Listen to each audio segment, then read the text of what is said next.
Hey Saints, I'm Drew Bancroft. And I'm Mike Hassel. Welcome to Sfhs Today, following a short MEA week.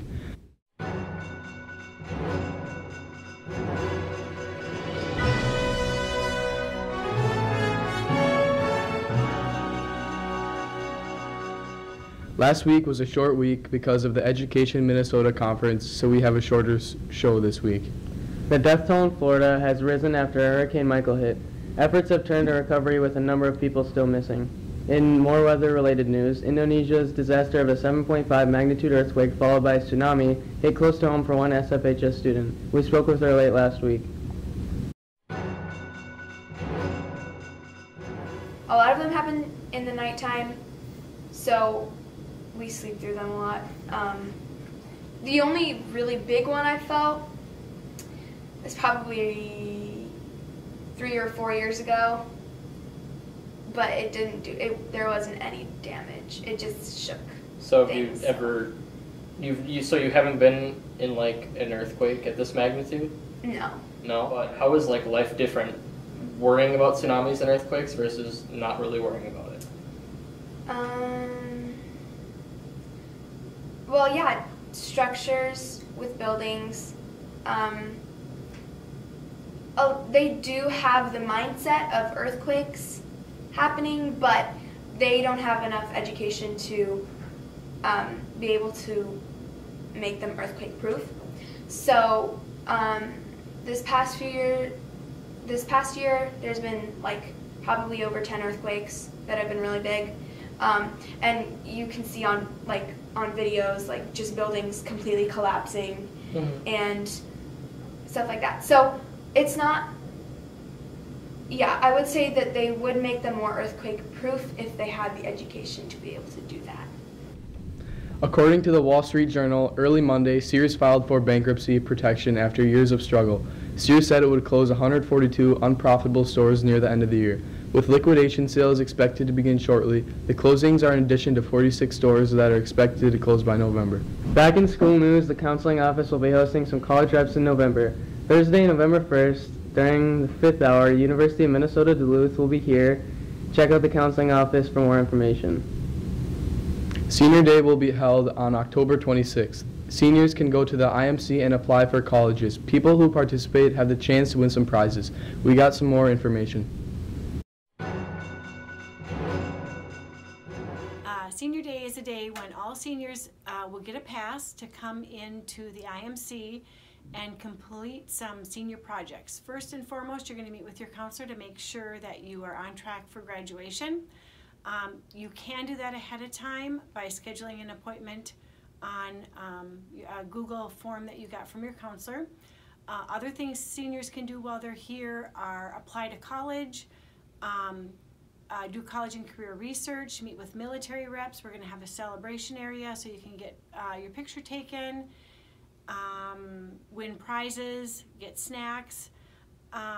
Another thing to remember is a lot of colleges are going to be waiving application fees during that week. So good idea for seniors to plan ahead, think about what colleges you want to apply for.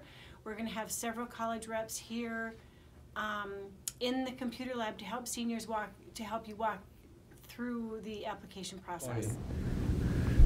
Sounds like a good opportunity. In activities news, the debate team has been competing this fall with a new coach, language arts teacher Mark Thul. Leading the way for the team is Kalila White. She has been the debate captain for 3 years and made it to state championships when she was still a novice, and that's why she's this week's 5 Minutes of Fame. Student celebrities everywhere, this is why you should care about 5 Minutes of Fame. This week on Sfhs Today, we chose our strongest debater, Kalila White, for our 5 Minutes of Fame. How long have you been in debate? I started in debate my freshman year, and I've been doing it ever since, so I guess 4 years now. What do you debate? Typically, I debate, so there's like different types of debate. I'm in Lincoln Douglas, which is basically about morals and like philosophy, so you're debating with another person about stuff that's like going on right now. So our topic going on right now is, in the United States, reporters ought to have the right to protect the identity of confidential sources. So like with the whole trial and the Supreme Court thing, it's really like topical. How is Kalila as a debater? Oh, she's an excellent debater. She's been to state numerous times. I believe her first time was as a freshman, and she really knows the philosophies that are the core of Lincoln Douglas debate. Kalila is definitely our strongest captain and the best debater we could have to really lead our team. How did your season go last year? Last year, my season went pretty well. It was pretty much my best season so far. I went to state last year, and I made a lot of improvements. What does she bring to the team? She brings leadership and a sense of community. If you're part of the debate team, she will support you, she has your back, and she's looking to help you be a successful debater. She's honestly always been like our second coach, and she's always willing to help all the novices, JV, anyone really on the team. She's our biggest player. What's your favorite memory from debate? My favorite memory is probably like going to a tournament, and then our whole team will go to like Starbucks or Caribou or something, and we'll have like a fiery debate about which one is better and for the reasons why, and then whoever wins gets to pick. A new feature we've started this year is the Jack Plummer Food Review. This week, Jack and his friends went out and stopped into the local Hong Kong Delight. I like food, so do you. It's Jack Plummer's Food Review. What's up, guys? Jack Plummer's Food Review here. We just rolled up to Hong Kong Delight.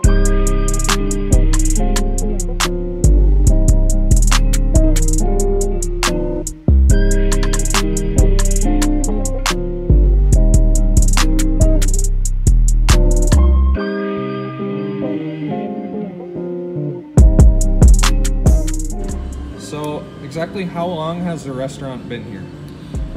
We opened 2005 in January, so we're about 13 years.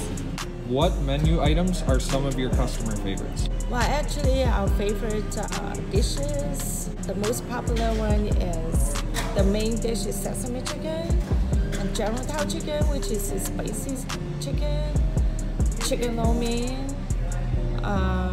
chicken with broccoli, and beef with broccoli.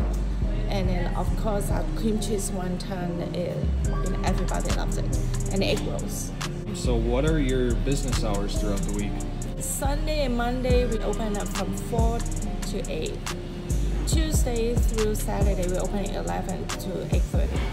All right, well, we just got out of Hong Kong, and the sesame chicken was overall pretty good. Really like the glaze of the chicken and the zest.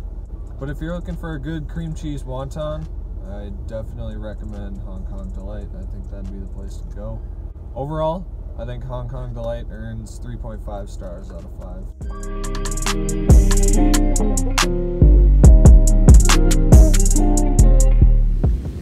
Finally, Halloween is right around the corner, and nothing fits the spirit of the season more than scary movies. In this week's RQT, we asked some students on what spooky movie they like the most. It's the random question thing. Ding! What's your favorite Halloween scary movie and why? Any of the scary movies, because they're pretty funny and they're scary a little bit.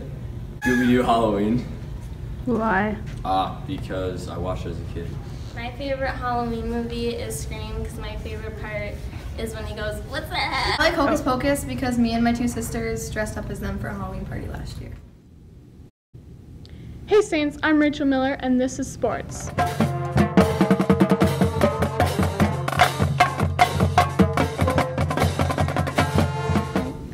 Fall sports are wrapping up. Girls volleyball played Rogers at home last Tuesday for senior night. It was a hard-fought battle that went into the fourth game, but the Saints came up short and lost 1-3. They head into sections Wednesday with a winning record.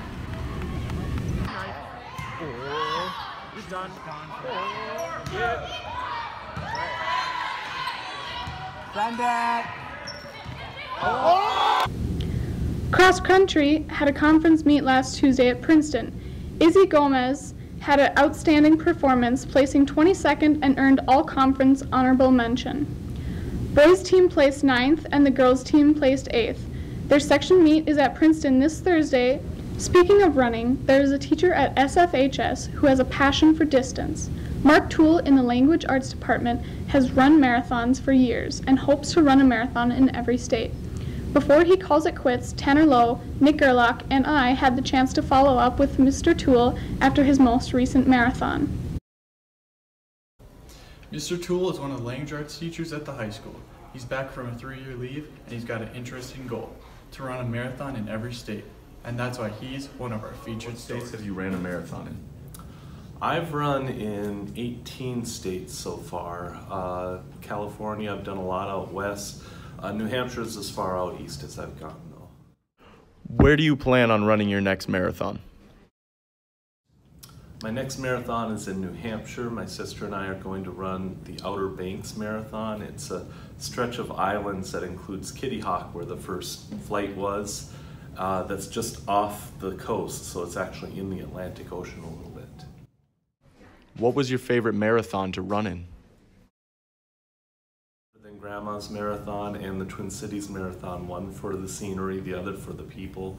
Big Sur in California was amazing too, just right along the Pacific Highway. What motivated you to run in all 50 states? Probably a moment of insanity. How do you stay motivated when running? You just have to, like all exercise, decide you're going to do it and make yourself do it.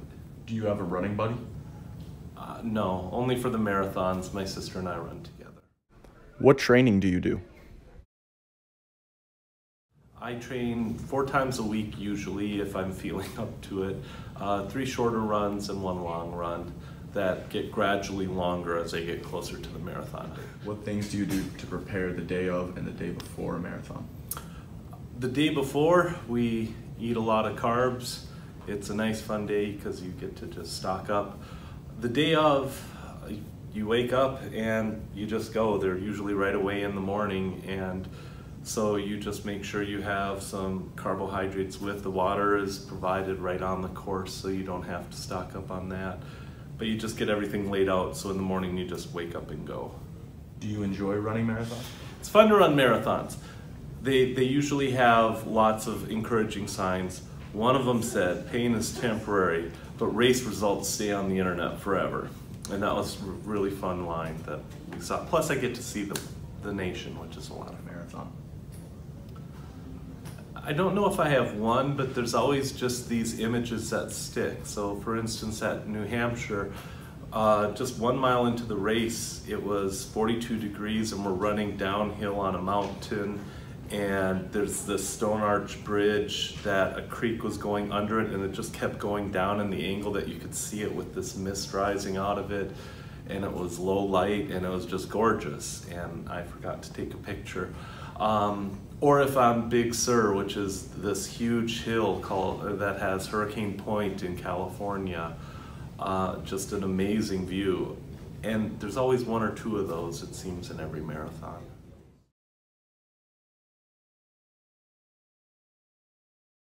The competitive dance team holds tryouts beginning today after school. Also, gymnastics will hold an informational meeting at 6 p.m. in the Saints Room. In other events, the band holds its first concert of the season Thursday, October 25th in the Performing Arts Center, and choir will perform on October 29th in the Performing Arts Center. Finally, Saints football played an intense game at home for senior night on Wednesday against the Andover Huskies in their last regular season game. Ball carried by number 9, Wyatt Schroeder.